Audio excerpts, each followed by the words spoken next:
Sebelum kita memulai ibadah pada pagi hari ini, mari kita berdoa bersama-sama. Terima kasih Tuhan, terima kasih Yesus, Kau telah menguatkan Bapa untuk bersama-sama beribadah online Bapa. Bapa, kiranya Kau sertai kami Bapa dimanapun kami berada Tuhan. Dan juga Tuhan, kiranya Engkau jamah Bapa ibadah kami dari awal, pertengahan hingga akhir Tuhan. Kiranya hadirat-Mu datang Bapa di tengah-tengah kami Tuhan. Terima kasih Tuhan, terima kasih Yesus, di dalam Tuhan Yesus, haleluya. Amin. Mari kita pujikan Ingat Kasih-Nya. Ingat kasih-Nya, ingat kebaikan-Nya,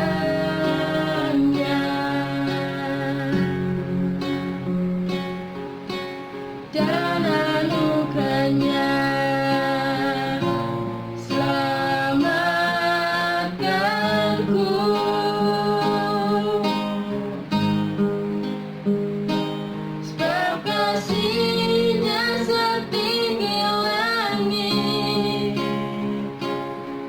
Kasih setia Allah pegang kita.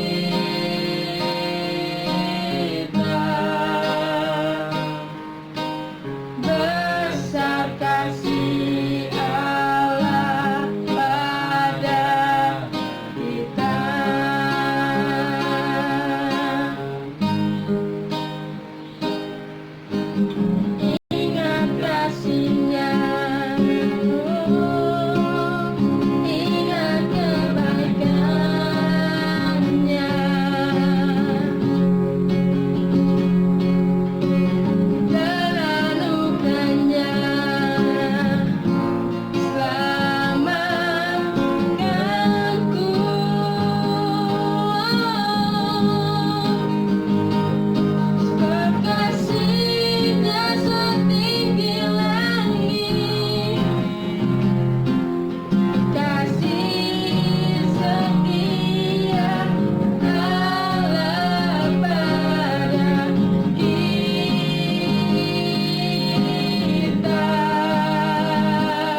lagi Bapa. Kami serahkan semua dalam kami Tuhan di dalam Tuhan Yesus. Haleluya. Amin. Masih semangat semuanya, semangat. Mari kita pujikan Allah sanggup melakukan segala perkara.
Haleluya, shalom.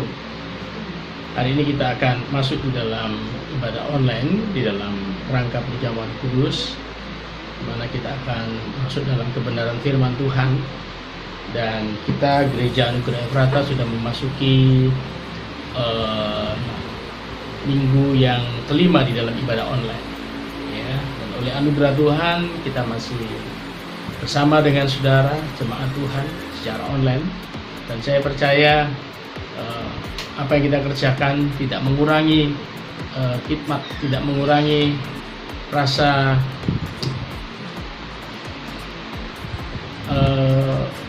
percaya kita kepada Tuhan dan kebenarannya. Ya, sebelum kita memasuki kebenaran firman Tuhan, mari kita tundukkan kepala dan kita berdoa, minta pimpinan Tuhan, hikmat dan tuntunan Roh Kudus di dalam penyampaian kebenaran firman Tuhan. Mari kita berdoa.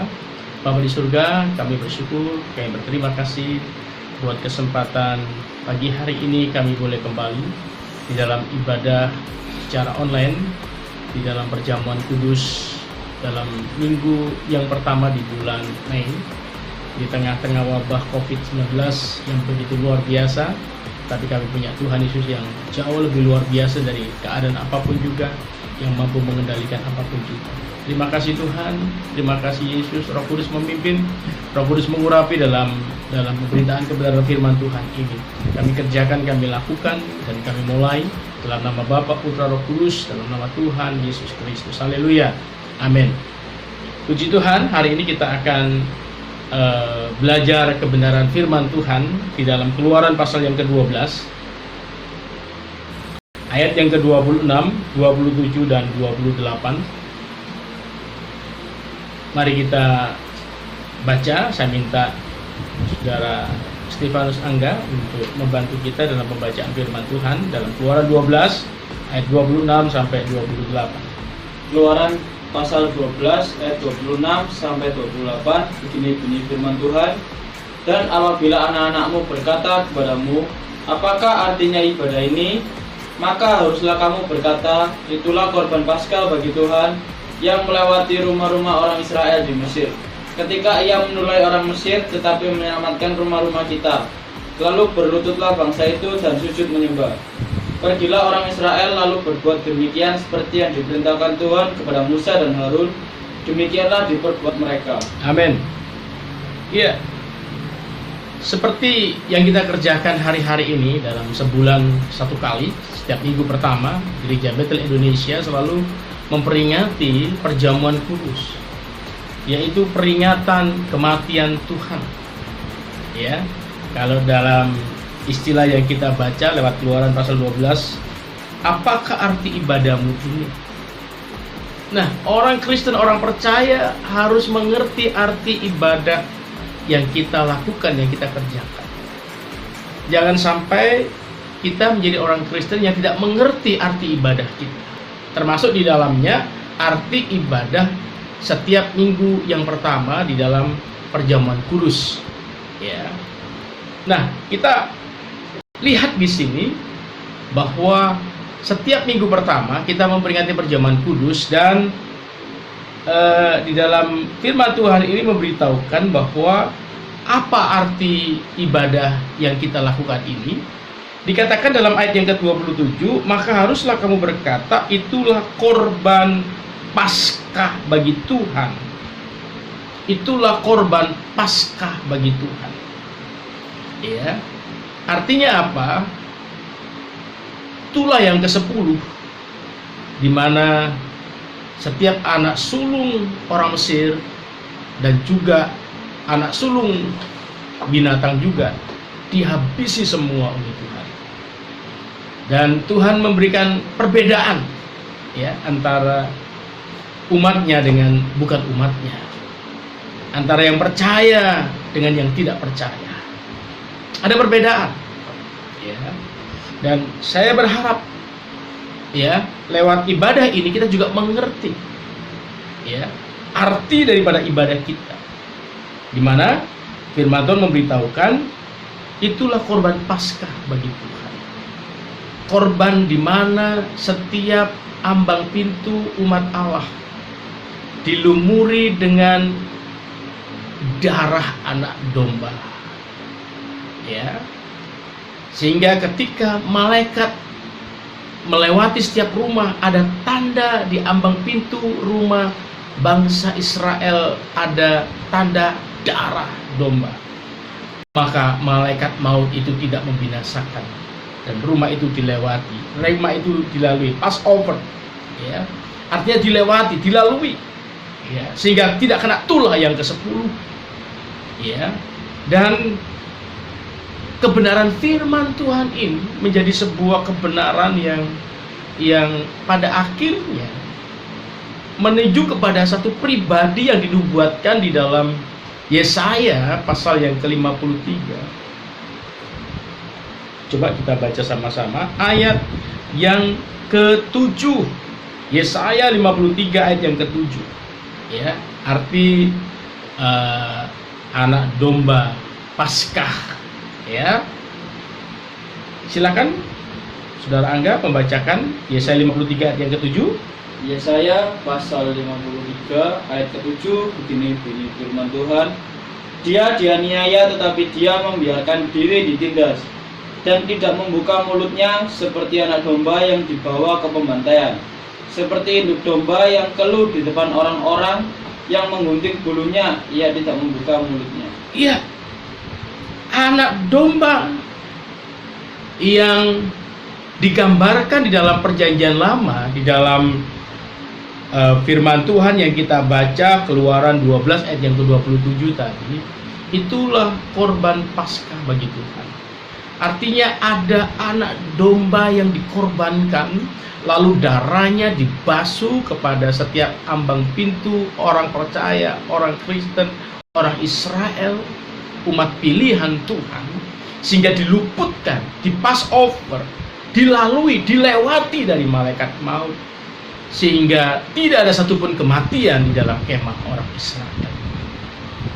Nah, saya percaya nubuatan yang disampaikan oleh Yesaya 53 ayat yang ke-7 dikatakan di sana seperti anak domba dibawa ke pembantaian.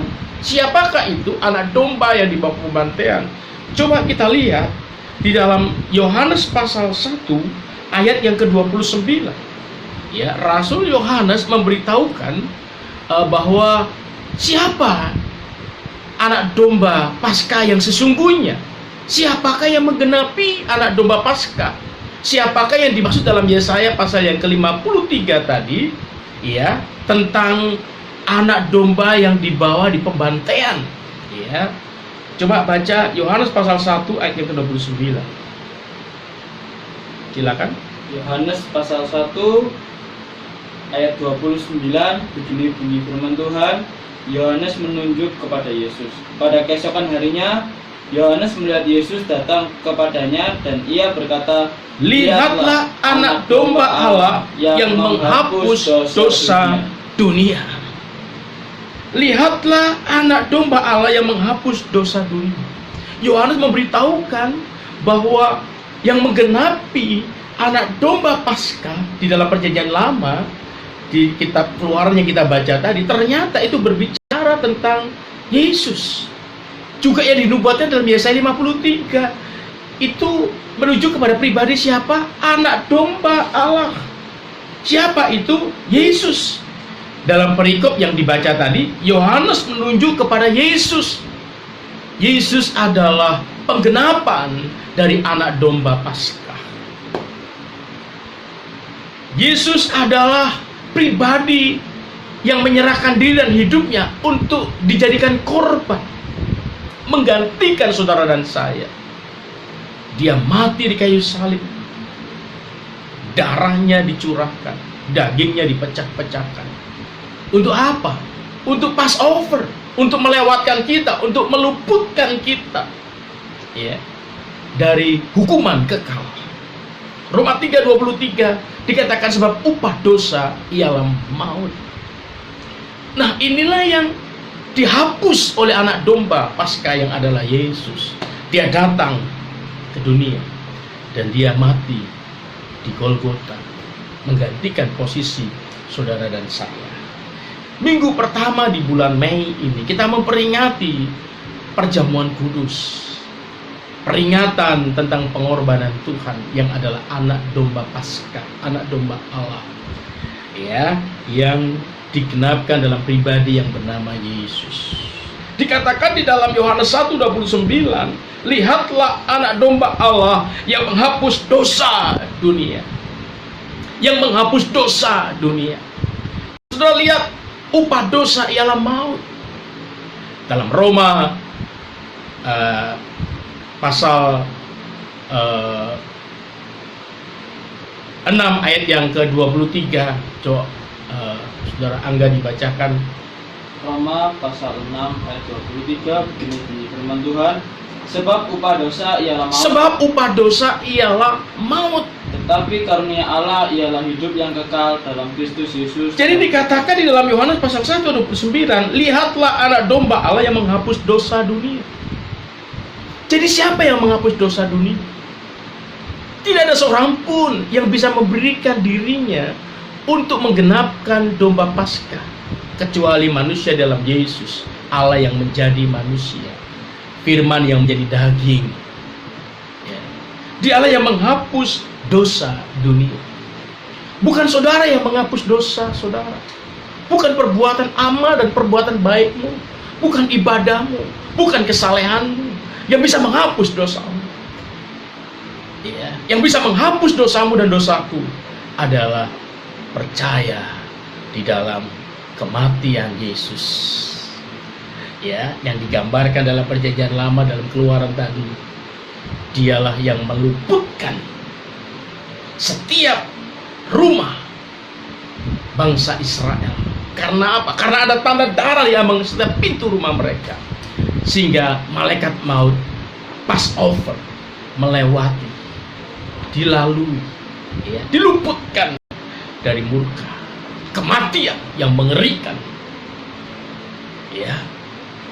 Nah, itu adalah gambaran kehidupan saudara dan saya tanpa Yesus, tanpa pengorbanan Tuhan Yesus, tanpa kematian Tuhan Yesus kayu salib.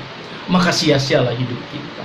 Sia-sialah hidup saudara dan saya. Sia-sialah agamamu, sia-sialah ibadahmu, sia-sialah apapun yang kau buat, semuanya sia-sia. Ya.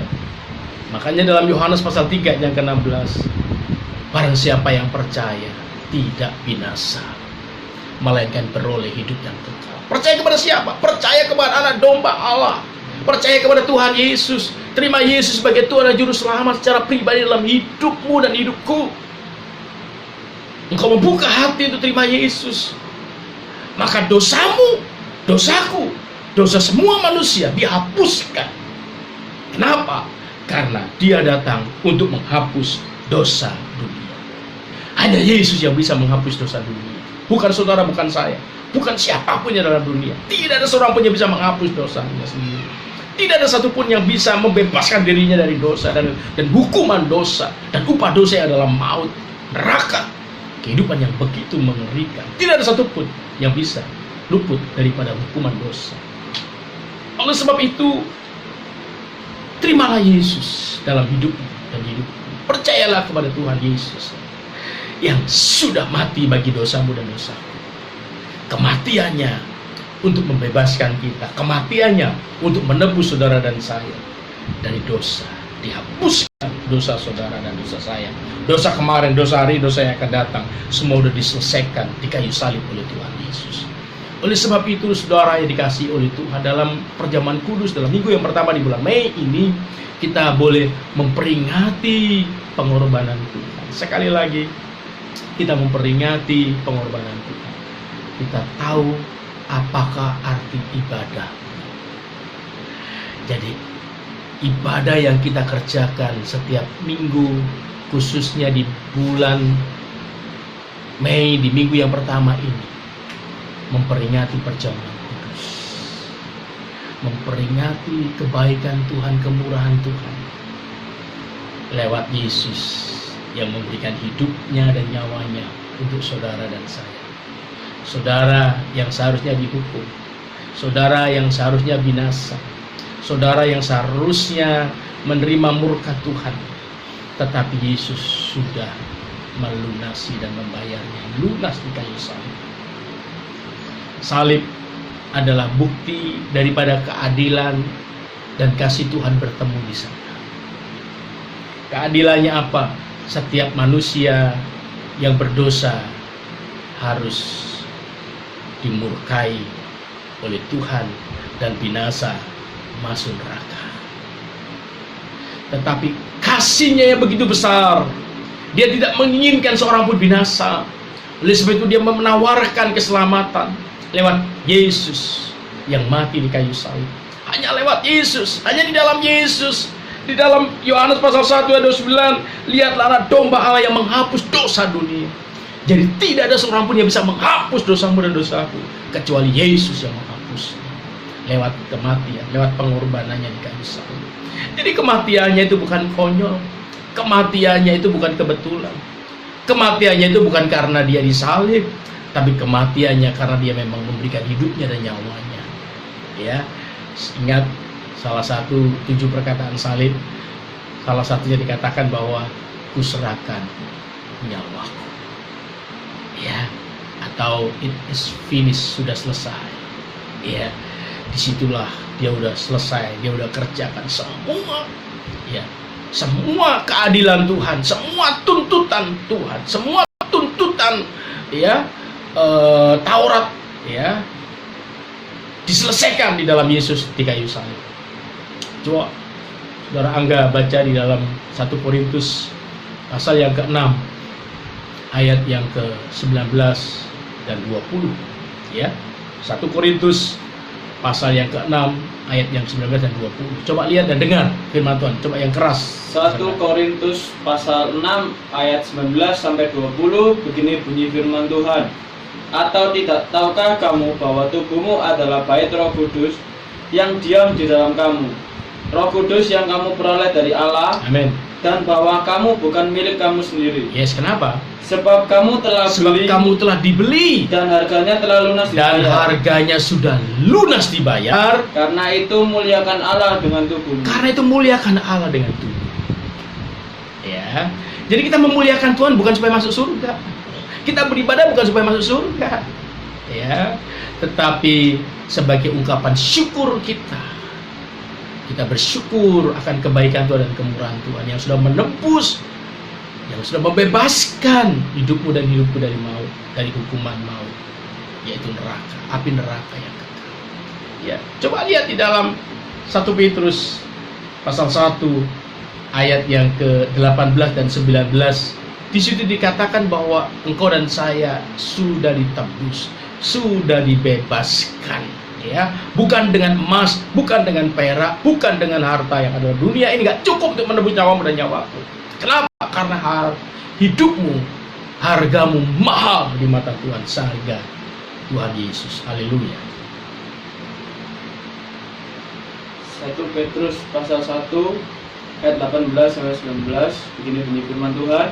Sebab kamu tahu bahwa kamu telah ditebus dari cara hidupmu yang sia-sia. Ya, kamu telah ditebus dari cara hidup yang sia-sia. Yang kamu warisi dari nenek moyangmu. Ya, sebelum kita percaya Yesus, hidupmu dan hidupku sia-sia. Itu bukan dengan barang yang fana. Ya. Bukan pula dengan perak atau emas. Nggak cukup menebus dirimu dan diriku, nyawamu dan nyawaku, dosamu dan dosaku dengan harta berapapun dalam dunia ini. Nggak cukup. Kenapa? Karena harga nyawamu mahal, saudara. Haleluya. Melainkan dengan darah yang mahal. Melainkan dengan darah yang mahal, yaitu darah Kristus yang sama seperti darah anak domba. Yes. Yang tak bernoda dan tak bercacat. Yes, hanya Yesus manusia sempurna yang bisa membayar semua, menggenapkan semua tuntutan hukum Taurat. Karena tidak ada seorang pun yang sempurna, maka Yesus datang ke dunia menjadi manusia yang sempurna, yang tidak bercacat, tidak bercela, yang tidak berdosa, tidak bernoda. Ya, dialah yang bisa memenuhi syarat tuntutan hukum Taurat. Dia yang bisa membayar. Nyawa ganti nyawa. Nyawa saudara, nyawa saya sudah digantikan dengan nyawa Yesus. Sehingga saudara yang berdosa sudah dihapuskan dosa saudara, dan saudara menerima anugerah dalam Yesus Kristus. Hidup yang kekal dalam surga yang penuh dengan kemuliaan. Jadi kita bersyukur saudara. Ya, kita berterima kasih. Apapun keadaanmu dan keadaanku hari-hari ini, ya, saudara patut bersyukur. Saudara nggak layak bersungut-sungut. Mungkin keadaan yang begitu tertekan dalam hidupmu dan hidupku. Tapi kita nggak layak untuk kita bersungut-sungut, nggak layak kita putus asa. Saudara ingat, dalam dunia kita hanya sementara. Di dalam doa Musa, dalam Mazmur, dikatakan bahwa hidup manusia 70 sampai 80 kalau kuat, saudara. Ya, tetapi nanti saudara bersama dengan Tuhan Yesus di surga yang penuh dengan kemuliaan kekal abadi. Di sana tidak ada ratap tangis, tidak ada penderitaan, tidak ada air mata lagi, tidak ada duka cita lagi. Di sana hanya sukacita bersama dengan Tuhan Yesus. Tetap berpengharapan dalam Yesus, dalam keadaan apapun hari-hari yang saudara saya hadapi. Tetap percaya dalam nama Yesus. Jangan tinggalkan Yesus, jangan kecut, jangan tawar hati. Pelihara imanmu, pelihara rohanimu, tetap percaya di dalam Yesus, tetap tinggal di dalam Yesus. Karena Yesus adalah jaminan hidup kita. Ingat, di dunia kita hanya sementara. Sementara aja kita tinggal dalam dunia. Saudara nggak layak bersungut-sungut. Saudara nggak layak meragukan cinta Tuhan, kasih Tuhan hanya karena kondisi keadaan hari-hari ini yang sulit. Saudara bilang, kalau Tuhan cinta saya, kenapa saya diizinkan begitu? Kalau Tuhan cinta saya, kenapa saya sakit? Kalau Tuhan cinta saya, kenapa saya miskin? Kalau saya dicintai oleh Tuhan, kenapa saya begini, kenapa saya begitu? Saudara, Yesus mati di kayu salib itu cukup membuktikan bahwa dia sangat mengasihi saudara. Dia sangat mencintai kita. Seringkali saya katakan, jangankan dunia ini, surga aja diberikan untuk kita. Amin. Jangankan surga, putra mahkota surga sudah diserahkan, sudah diberikan untuk kita. Apa yang kurang, saudara? Ya, tidak layak saudara masih mempertanyakan kasih dan kebaikan Tuhan hanya karena dengan keadaan-keadaan seperti ini. Ya, saudara harus tetap percaya kepada Tuhan. Pegang firman Tuhan. Karena hanya Yesus yang bisa melewatkan saudara dari maut. Hanya dengan darah Yesus saudara dilewatkan dari api neraka. Amin. Maka saudara harus tetap percaya, tetap beriman. Apapun yang terjadi, sekali Tuhan Yesus tetap Tuhan Yesus. Apapun yang kau dan saya alami dan hadapi hari-hari ini, tetap percaya, tetap beriman, tetap tinggal di dalam Yesus. Jangan kecut, jangan kecewa, jangan tawar hati. Sementara dalam dunia ini, saudara. Tapi Tuhan sudah sediakan kehidupan yang sesungguhnya, kehidupan yang sejati dalam surga yang penuh dengan kemuliaan. Di sana kita akan bersukacita selama-lamanya. Haleluya. Tetap semangat, tetap sukacita, ya, tetap percaya. Jangan saudara mundur, jangan saudara putus asa. Tuhan pelihara saudara, ya, burung dipelihara Tuhan. Apalagi saudara dan saya. Amin, saudara. Saudara lebih daripada burung-burung itu. Saudara percaya, saudara bekerja dengan rajin, buka peluang-peluang yang baru. Saudara dipelihara, saudara diberkati oleh Tuhan. Jangan malas, jangan berpangku tangan. Saudara bergerak, saudara jalan, saudara pasti menemukan jalan keluarnya. Ya, ora et labora, berdoa dan bekerja. Ora et labora, bekerja dan berusaha. Ya, saudara pasti akan dipelihara oleh Tuhan sampai Ia datang kedua kali. Tuhan Yesus memberkati. Selamat berhari Minggu. Selamat menikmati Paskah bagi Tuhan. Haleluya. Amin. Haleluya, haleluya. Setelah kita dengarkan firman Tuhan, kita akan masuk dalam perjamuan kudus Tuhan, di mana kita memperingati pengorbanan Tuhan yang begitu luar biasa. Billy Graham katakan begini, mujizat yang terbesar, berkat yang terbesar dalam hidup saudara dan saya adalah Yesus mati bagimu dan bagiku. Di balik kematian ada kebangkitan, dan saya percaya kematian dan kebangkitan menjadi jaminan bagi saudara dan saya. Dosa sudah diberkuasa lagi, maut tidak berkuasa lagi.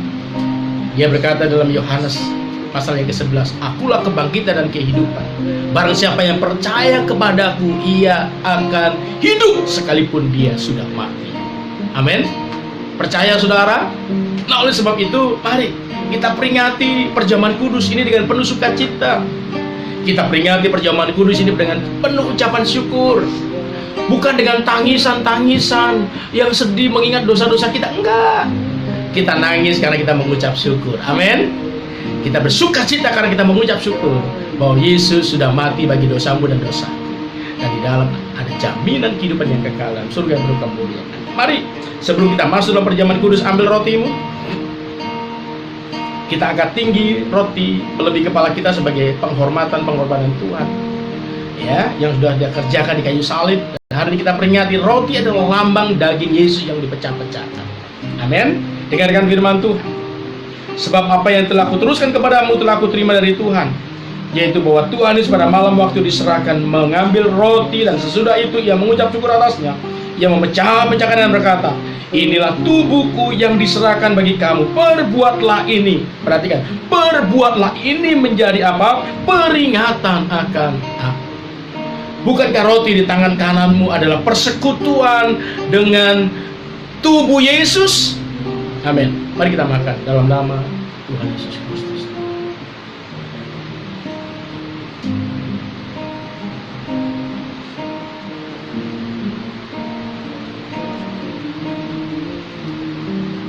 Ambil anggurnya, pindahkan di tangan kananmu, angkat tinggi melebihi kepala kita. Dengarkan firman Tuhan. Demikian juga ia mengambil cawan sudah makan lalu berkata, cawan ini adalah perjanjian baru yang dimeteraikan oleh darahku. Perbuatlah setiap kali kamu meminumnya menjadi apa? Peringatan akan aku, kata Tuhan. Sebab setiap kali kamu makan roti dan minum cawan ini, kamu memberitakan kematian Tuhan sampai ia datang. Cawan di tanganmu itu adalah bukan cawan murka Tuhan. Ingat, cawan murka Tuhan sudah diminum oleh Yesus lewat dia mati di kayu salib. Anggur di cawan yang kau pegang itu adalah anggur kemurahan Tuhan, anggur anugerah Tuhan. Bukankah anggur itu adalah persekutuan dengan darah Yesus? Mari kita minum dalam nama Tuhan Yesus Kristus.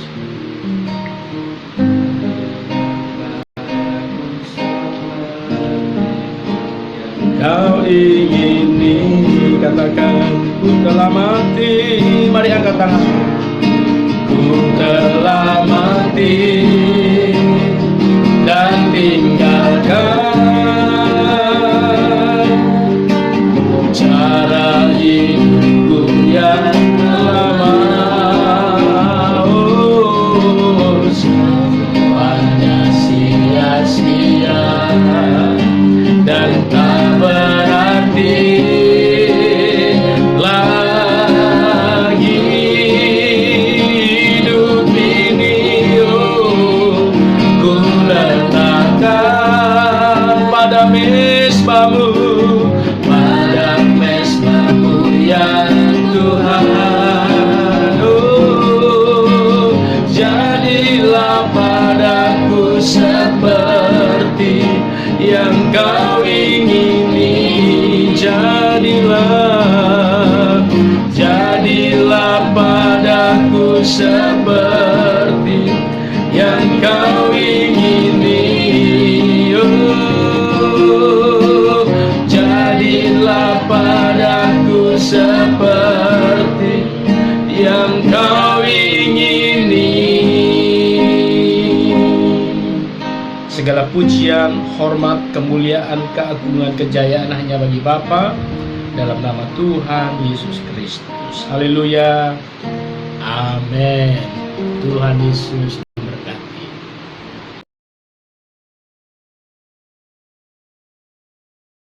Puji Tuhan, kita telah mengakhiri ibadah kita, ibadah perjamuan kudus minggu pertama di bulan Mei ini. Kita mulai dengan tubuh dan darah Yesus. Kita percaya kita akan lewati hari-hari ke depan ini dengan sukacita, dengan damai sejahtera, tidak dengan ketakutan, ya, tetapi dengan ucapan syukur. Amin. Sebab ada jaminan di dalam Tuhan Yesus Kristus. Mari kita akan pujian Bless the Lord untuk mengakhiri ibadah kita. Haleluya. Oh, bless the Lord, oh my soul, oh my soul, worship His holy name, sing like never before. Oh my soul, I worship Your holy name. Bless the Lord, bless the Lord, oh my soul, oh my soul. Amen. Worship His holy name, sing like never before. Oh my soul, I worship Your holy name. Oh, I worship, oh, I worship